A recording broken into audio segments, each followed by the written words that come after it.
this guy's garage.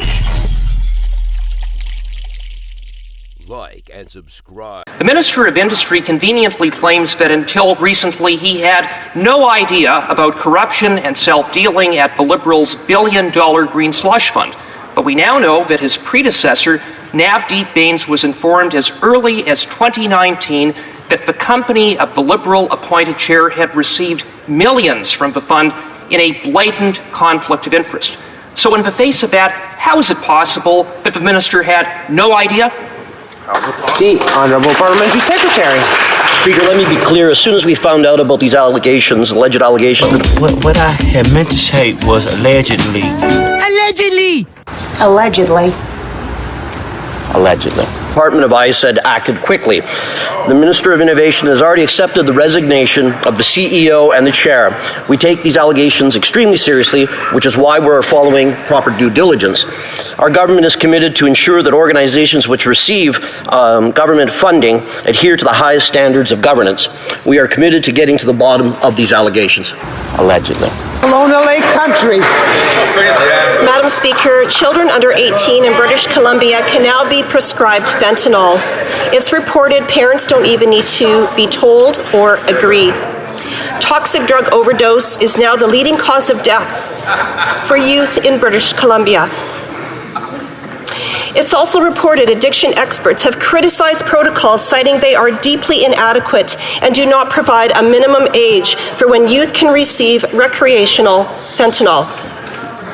Will this NDP Liberal government put an end to their dangerous drug policy experiments, putting deadly fentanyl into the hands of... The Honourable Parliamentary Secretary to the Minister of Health.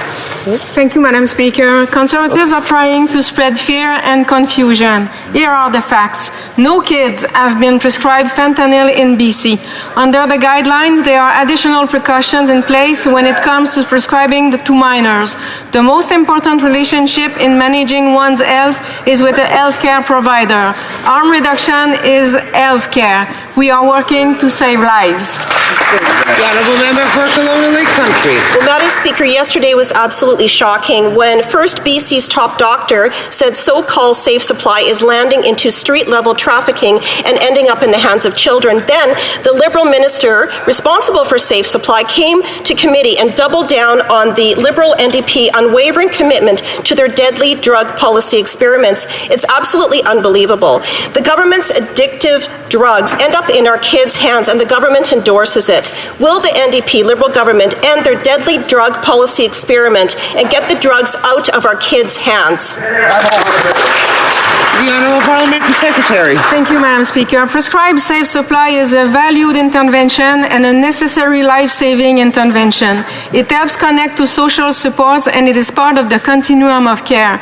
We take the safety of all Canadians seriously and will continue to approach the toxic drugs and overdose crisis from both a public health and public safety perspective. Crime is up nearly 40% across the country.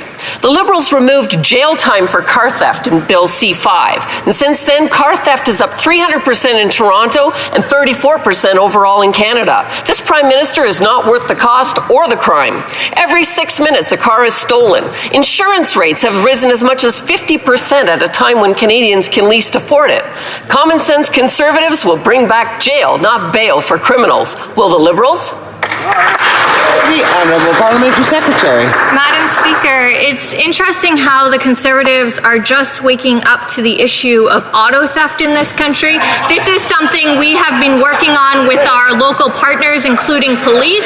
And Madam Speaker, while the Conservatives sit here and talk tough to cameras, just over 50 days ago, they actually voted against over $80 million that would go precisely to combat the issues that member is raising. Madam Speaker, they talk tough, but there's no action when it comes to actually dealing with crime.